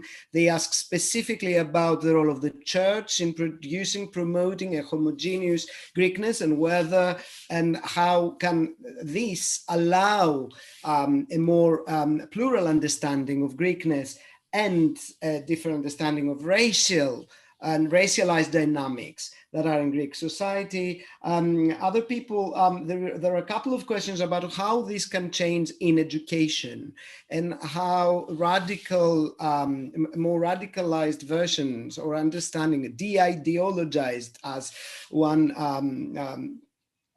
commentator puts it, versions of Greekness can help the work that is being done in schools. I know that these are already too many questions for the panel to address, but I will want to finish and with many a huge sorry for all those who have asked, and we have not read their questions, but the questions are there on the YouTube live video, and we will return to this topic. But Aphrodite B312 has this comment, and from the YouTube link so that I give the panelists a time. She says, I've witnessed time and again Greek government representatives begin many a meeting or conversation, various topics and throughout the economic crisis with the phrase, now you see Greece as a developed country. Professor Abbas's discussion of aspirational whiteness and Westernness reminds me of this observation I have been hearing from Greek officials, insisting and wanting always to insist on Greece's developed status, even when it was not questioned. So that was a comment also from the chat. I don't know, Olga, I think if we could have last comments from the panelists, and of course, I don't know if anyone else has a burning question from the people who are here in the Zoom, they can also throw it in. Yeah, I think we should go for last comments. And maybe I'll start the other way now. So Nikos, I don't know if you want to be the first.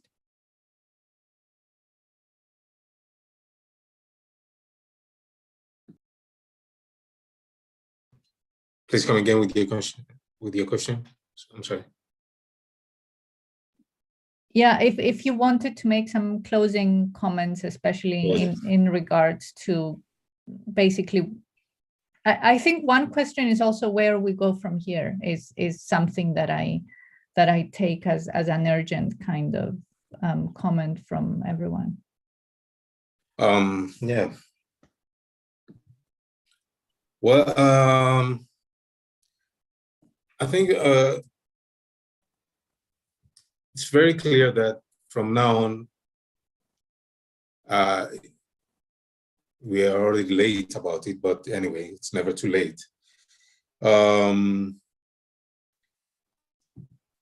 We need to decide that we need to stop hiding any kind of, or all kind of issues under the carpet.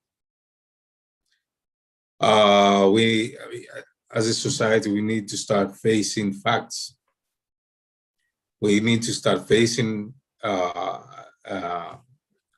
the problems, and we need to start discussing more about them. We need to create more space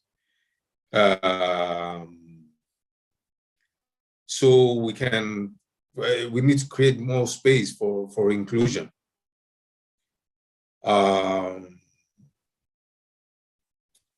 I mean, someone made a question, I mean, with a very, very obvious answer to me, but about the impact of pandemic to people. But then I end up talking about and raising issues that so many of you guys cannot even imagine that's happening. The kind of issues that people are facing. It's just because we never decide to discuss and to talk about stuff. We never decide to look to other person's problems about ours. So for me, it's in order to forge ahead, we need to start creating this room for more awareness, creating rooms for more knowledge and understanding. I need to create room in order to understand what my fellow citizen, what my neighbor, what my friends are facing. So it's, we're all stuck in the past. We're all stuck in the history. But history is history. I mean, we are living today. We are living now. We can always have time to talk about the past. In the future, we can always have time. But we spend more time talking about who were the Greeks in the past, and we are not talking about who are the Greeks now. Exactly. Yeah, and I think this is definitely a discussion we need to pick up and continue having. Omaira. I think Nico raised some very good points. And in addition, I would just briefly say that as I started my conversation is how I will end it, that Greece needs to have this conversation, and we cannot fix a problem unless we're ready to address that the problem is there in the first place. So because this idea of Greeks not being racist is so deeply ingrained in the minds of Greeks, you do sometimes get this knee-jerk reaction or pushback or hostility when you try and bring this topic up, that there's racism in Greece. Not that there isn't, how can you say that? or it's worse in France, or it's worse in the UK. We're not talking about other countries. We're talking about this country and how we can fix this issue in this country. So then there needs to be an atmosphere of openness to saying, yes, there is this problem in this country. That doesn't mean that we're all bad people. That doesn't mean we're all racists. So let's talk about it. Let's see how we can fix it. It shouldn't be taken so personally that because we're saying there's racism in this country, it means all of you are racist. No, nobody's saying that. So there needs to be a receptiveness amongst Greeks, because we're talking about Greece, we're talking about Greek society. The solution cannot come from somewhere else, it has to come from Greeks. Yeah. Johanna? Thank you, Olga. I simply want to thank my fellow panelists, Sadia, Myra, Nico. I learned so much from you, and thank you so much to Olga for running such a fascinating seminar, and to Dimitri and to Maria and to Christina for putting this together. I think this is a really important conversation and really opened up some really important questions here. So thank you, everybody. Yeah, Sadia?